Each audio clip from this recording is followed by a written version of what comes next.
Welcome to A Poor Millionaire with your host, Curtis. Tonight, I just got a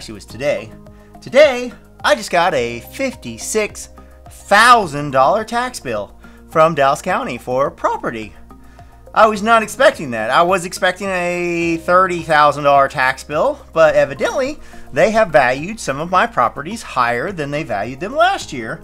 So now I have to pay $56,000 this month, or next month they're going to have more fees, and then January they're going to have more fees. I got to pay it by December 31st, or January they're going to have charge me a 5% or 2% or 1%, whatever, and then February they charge me 2%, and it just gets out of hand, and pretty soon I owe $100,000.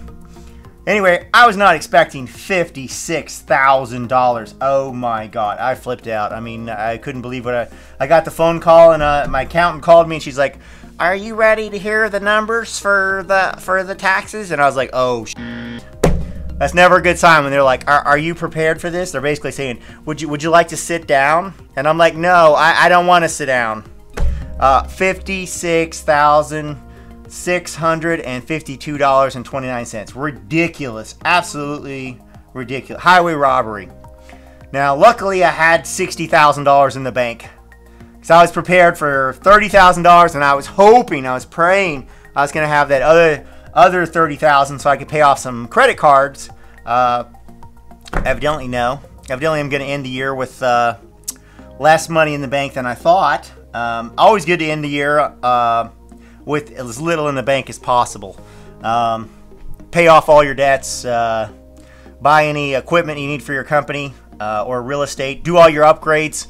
And try to get that account down to as low as possible, so anytime the IRS comes knocking, they don't see that as all income. Even if it's not income, it's just operating expenses and stuff you need for your daily operations. But $56,000, oh my God. Thank God I had $60,000 sitting there. I was just, I just the luck of the draw. I haven't been spending a lot, and I was getting ready to pay off some credit cards, so I just luckily had a little bit of extra money sitting in there. $56,000. Property tax. Now, in real estate, you don't pay a lot of, huge write-offs on real estate, which is awesome. So in the depreciation, it can lower your expenses down very low, but you're still going to have to pay property tax. Now, the idea is the renter pays the rent, and part of the rent is whatever mortgage you have. Part of the rent is the tax. Part of the rent is the upkeep. And then, of course, any incidentals like mowing the yard and fixing plumbing and all that sort of stuff. And then whatever's left over, that little sliver left over, that might be cash flow. Now, luckily, I own most of these houses. I own about 30 houses. I own a couple duplexes. I own a couple buildings. I own all the houses outright. I think one of the fourplex I have a loan on, and then I own an eightplex outright. So I own all. That's one of the reasons why I got this huge tax bill. Because normally, if you have a loan, now you can choose either way. You can choose to have it pulled out of your loan, or you can choose to pay for it at the end of the year. I always choose to pay for it at the end of the year, and you should too. The reason why you want to pay your taxes at the end of the year, like I just did, even though you get this shocking $56,000. Oh my God, I've never paid this much money for taxes in my entire life. Obviously, this is ridiculous. Anyway, but you still want to pay it at the end of the year. You don't want to pay it monthly, because if you're running, you could save that money, and then that's basically an interest-free loan for the whole year. Whereas if you let the bank take it out, then every single month they're going to take that money. They're going to put it in their bank account. They're going to lend it out, and they're going to make money off of it. Well, if you have any like you need upgrades for your houses, you need to put in AC, you need to fix things, you need to, like, some renter moves out, it's an opportune time to do a remodel. And sometimes you have to do a remodel because they just destroyed the house. You know, they got dogs biting, pissing, and all the carpet's got to go, and you're like, well, the carpet's out, we might as well fix the kitchen. That's the other thing. On some of my older houses, originally we put in the older tile or the peel and stick, because it was just a down and dirty, low income house. Peel and stick vinyl for the kitchen was fine. But now we put all ceramic and everything. So any of my old houses that have peel and stick, or any house that I buy, we now put in brand new nice ceramic. And we try to put ceramic in as many rooms as possible. So we put it in the kitchen, we put it in the bathroom, hallway, and if we can connect those and put a little spot and for the walk-in, that way the less carpet for the renter to get dirty, the better. And sometimes we tile the entire living room if possible, because sometimes the living room and the kitchen are connected together, and it's such a small space that you just tile the whole thing. So you need that money, like I said, on the original taxes. Every month you're going to get that $100 or $200 in taxes for that house.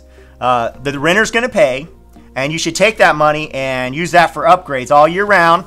And then when you re-rent that house, you can rent it for $100 or $200 more, and you get that money back. So it's an investment on the remodel. So obviously, and you can up the rent because now it's a nicer house, now the clientele, and the rent usually is almost always going up in every area. But that's also one of the reasons why my taxes are going up. It's because the rent's going up. I mean, originally my tax bill on all these properties was somewhere around $25,000, $24,000, and then every year so slowly this was a massive jump.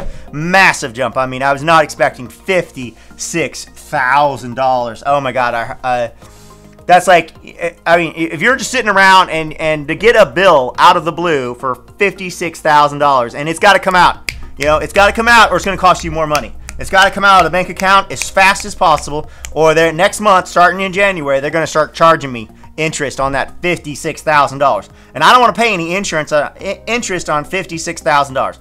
I want to avoid interest at all cost. I want to avoid any type of fines, interest, fees. That's the other thing, is you don't want to pay your taxes with credit cards, because then they charge you like 3% or 2% on your credit card. It's like, no. So you got to figure out a way to pay your taxes where you don't get fees. Avoid fees.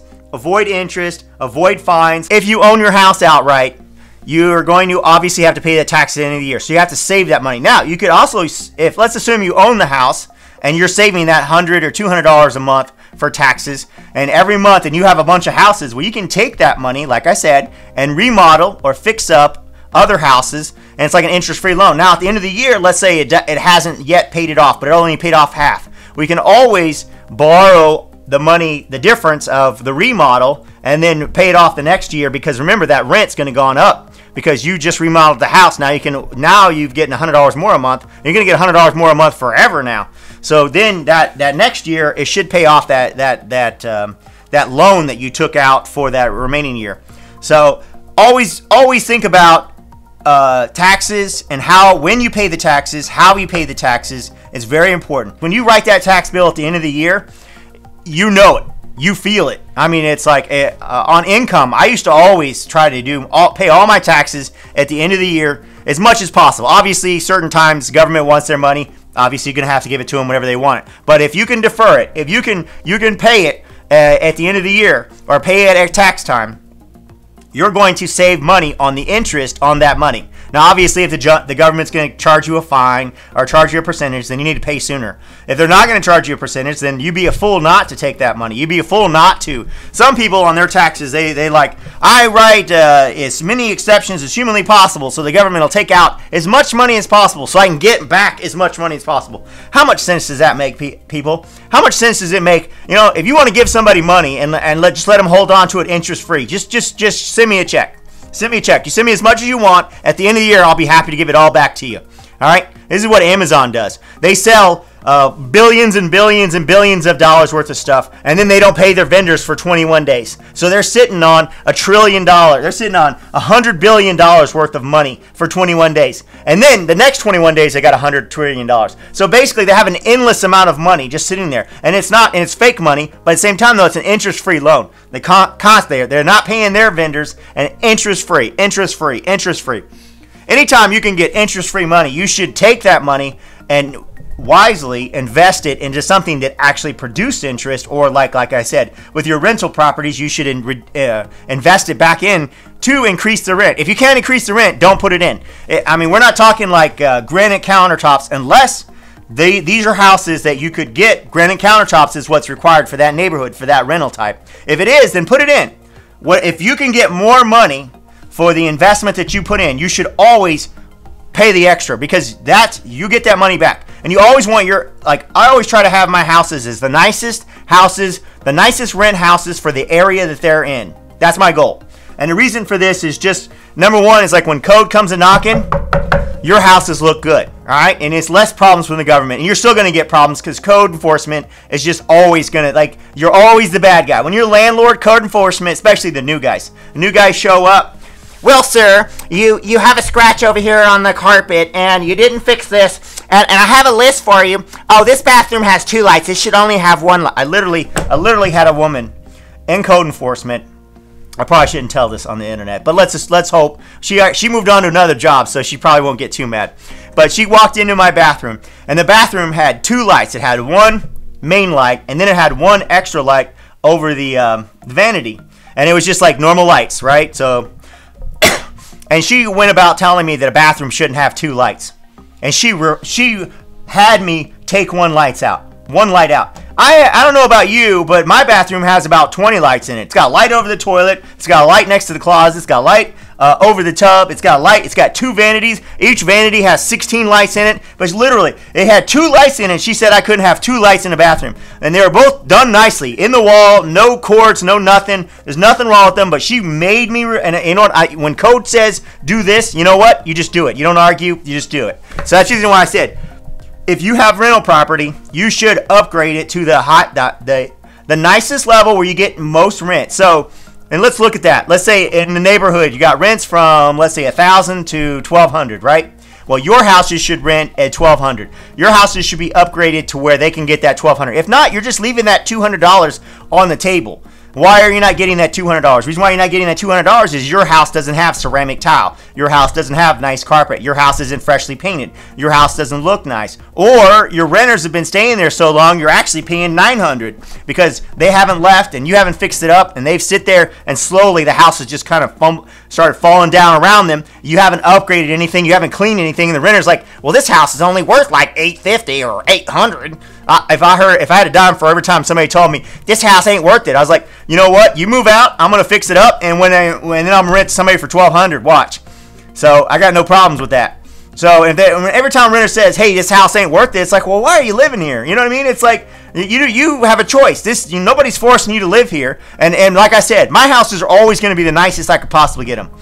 For the rent market. Now, I don't go 1 step above that. Not 1 step above. If the market's $1,200, I don't do any upgrade that would take me above that level because you're just wasting money. I'm not going to put in marble floors and, gold fixtures or whatever. Anything that costs super amount. Used to, on my houses, all I did was I put the cheapest thing, but everything was brand new. It was the cheapest thing, but everything was brand new. Now we don't put the cheapest thing. Now we put the best thing for the longest price, which actually works out longer because clear peel and stick lasts for like 2 years, whereas ceramic will last for like 10. And you might even get more out of that. You might get 12 to 15 years out of ceramic. So ceramic actually is a better deal long term, but the problem is people tearing stuff up. So...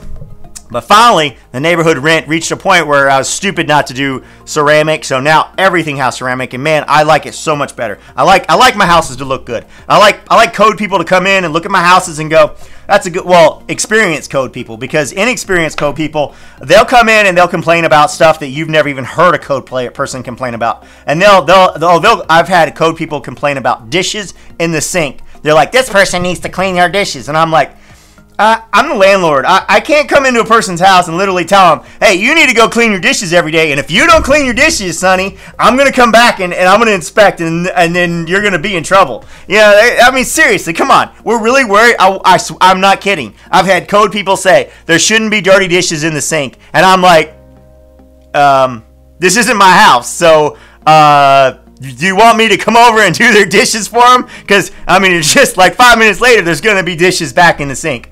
And it really wasn't that bad. It's just some dishes. I mean, like my house, sometimes there's dishes in the sink. I mean, the code people going to come over to my house and tell me to do my dishes. I love you guys. The code people, Dallas, and most code people, after they've been on the job a while, most code people, they understand that they've seen. That's the thing is, if you're the high-end landlord, right? You're the landlord that has the nice houses. You're the landlord that fixes everything, and you fix it on time, and you fix it right. 99 times out of 100, you're going to get a code person that's going to walk in, see that you're doing your very, very best. They're going to see that your houses are the nicest for that area at that market price. And they're going to say, they're going to respect that. And they're going to give you they're going to pass you, and they're going to say, they're not going to look at you like you're, a piece of crap, right? But then you get the new ones, the new guys that come in. Those are the ones that are like just like they're giving you all these weird demands. They don't know what they're talking about, and they're just like crazy. It's hard to imagine. But 99% of code people, if you do what you're supposed to do, which you should always do what you're supposed to do, makes sense, right? Because then you shouldn't have any problems with code people. 99% of code people, you do what you're supposed to do, you do the upgrades, like I said, everything's going to work out. But back to my original thing. Taxes.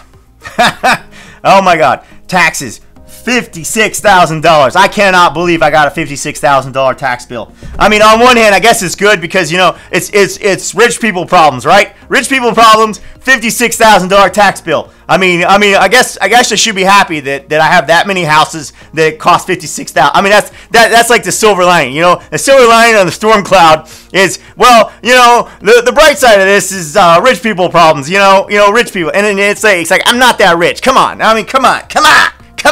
I mean, you know, all these rent houses, all that rent comes in. It's like there's a whole bunch of people that's got to get paid. Obviously, the tax man, obviously fixing the houses, fixing code, putting in the ceramic, putting in the hot water heaters, fixing every little tiny thing. I got full-time staff of handyman, always going, fixing toilets, fixing ACs. You're just writing money nonstop. Every time you go to Home Depot, it's like $2,000. Home Depot, and you go like 3 or 4 times a week, and it's like I get a $6,000 bill for Home Depot every single week. It's like we're constantly fixing stuff. So it's like we do the best we can, and we go from there. But the tax man cometh, and the tax man cometh, and he takes away, right? So hopefully, I haven't even done my math yet because I've got to go through and say, okay, my new taxes are $56,000, so I got to put that in my budget, and I got to see what my percentages are to make sure I'm still making money.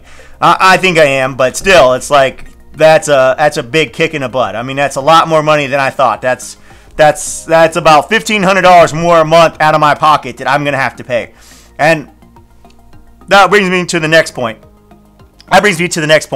When the government raises the taxes, the landlord really doesn't pay for it, honestly. I'm not the one that's going to pay for the taxes. It's going to be the tenant. And that's just how the world works. Now, some tenants are going to be watching this and going, well, that's not fair. The landlord should pay the taxes. Well, if the landlord paid for everything, there'd be no, why would I be a landlord if I'm paying for it when I mean, I have to have the renter pay for it. If I'm losing money, I mean, I have to sell the house or just let the government take it back and then go do something else with my time, right? So I have to make money. So obviously, someone else has to pay. So obviously, who's that person? That's going to be the tenant. The tenant's going to have to pay the taxes. So the tenant's going to pay the taxes. So when the taxes go up, guess what? Rent goes up. So when the government raised the taxes on me, it raised me to $56,000. Well, I'm going to have to raise the rent on my tenants to equal that money that comes in so I can pay that taxes. So I've got to make sure that my tenants are paying the proper amount of rent to absolutely maximize to make sure I can write a check to the government at the end of the year for $56,000, right? That's how it works. That's the same thing as like the government will come up with some new thing where they're like, hey, well, we're going to charge you $50 a year on every single property because why? We feel like it, right? And you're like, well, that's not really fair, but okay, you're the government, nothing I can do about it, right? So you write your little check for $50. Who pays for that? Who really pays for that in the end? It's not the landlord, I can tell you that. It's going to be the tenant. The tenant is going to have to pay for that. That means I have to raise the rent of the tenant for $50. There's nowhere to eat that. I mean, and it's the same thing with like minimum wage. I'm going to get off on a little tangent here, so bear with me. Minimum wage. If you raise minimum wage at Burger King, guess what? The Whopper has to go up, right?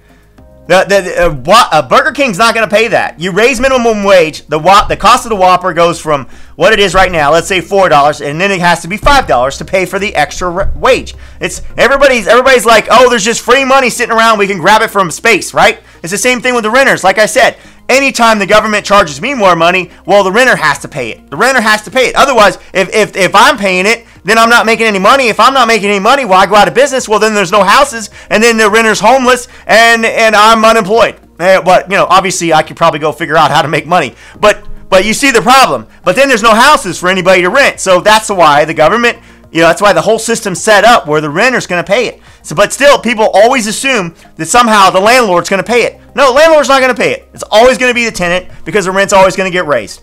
So I guess in the end, that $56,000 worth of tax bill, You know, even though it's just absolutely mind blowing this year, it's just I'm still trying to wrap my brain around it. It's just massive. I mean, it is the largest tax bill I've ever had in my entire life. $56,000. My God, it's a lot of money. Anyway, like I said though, the tenant is supposed to be paying that, so I just got to make sure my rents are correct. I got to make sure that all my rents are at market. And then I should be okay because the rent's gonna pay, the tenant's gonna pay that $56,000 through their rents that they're paying me, and then I'm going to give that money to Dallas County in taxes, and that's how it's gonna all work out. So, still crazy. I mean, it just blows my mind. I can't tell you how much it blows my mind. The 56, it's just like inconceivable. Inconceivable. All right, guys. Thanks for tuning in, and pay your taxes, and you guys have a great night.